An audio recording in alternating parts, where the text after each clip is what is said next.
Hey everybody, welcome back to Guns and Gadgets, your source for Second Amendment news.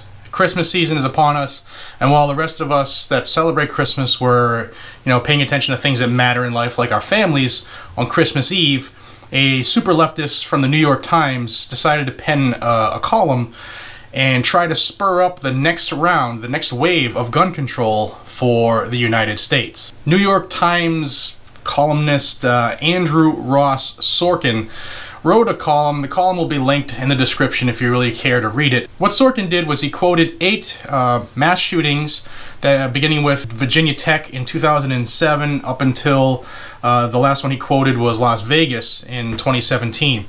And what he did was he said that the Times had seen hundreds of pieces of documentation, from police reports to financial records to investigator notes, and the one thing that is common amongst all of these is that people use credit cards to purchase firearms.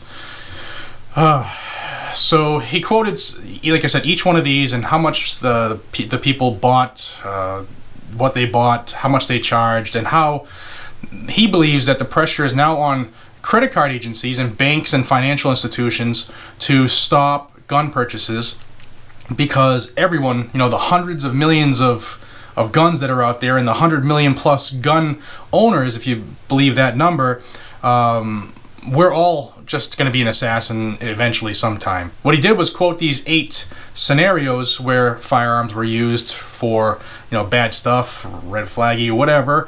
But what he didn't quote is the other 99,999,982 gun owners who have purchased firearms, many of which with credit, and have not gone on a killing spree. So the numbers alone squash this right away, but the leftists, what happens is they don't like the answer that they get, so they have to change the way and their objectives and their tactics to try to get to that means, because constitutionally they can't do that. So this article, read it if you want to get sick. He puts a lot of pressure on the banks and financial institutions, basically begging them to report gun purchases and also create a register so that we'll always be able to know who has these weapons and when they purchase them. It's a roundabout way of creating a registry, which is illegal, but they're going to try their damnedest to change that, mark my words. Now, purchases over $10,000, banks and lending institutions have to report those by law, especially after September 11th.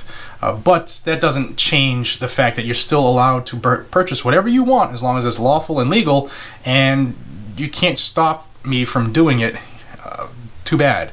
So he reached out, and Visa, a representative from Visa, and said a quote, and I want to relay that to you. Visa said, quote, "We do not believe that Visa should be in a position of setting restrictions on the sale of lawful goods or services."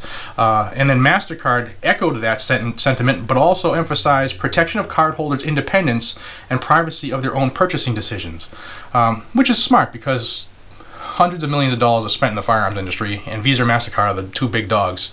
If they close us out, they're going to lose so much business they might not be able to operate anymore, right? So it goes without saying they're going to say these things. And even Wells Fargo came out and said, no, this is a dangerous precedent you're looking to set, not going to happen here. But there is some success towards this request by this columnist here. Since the Parkland shooting, you have Citibank and Bank of America who have refused to do financing for the gun manufacturers.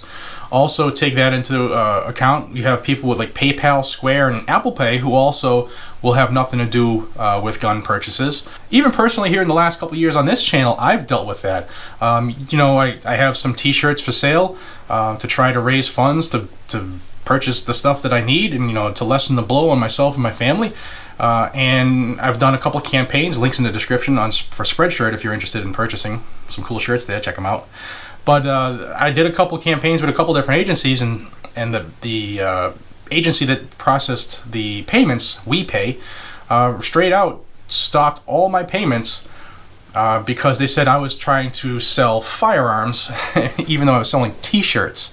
But when I showed them the product, sent them the links, they didn't care because my logo had a gun on it. So therefore my logo could jump off someone's chest or off a hat or off a mug and, cause a mass shooting.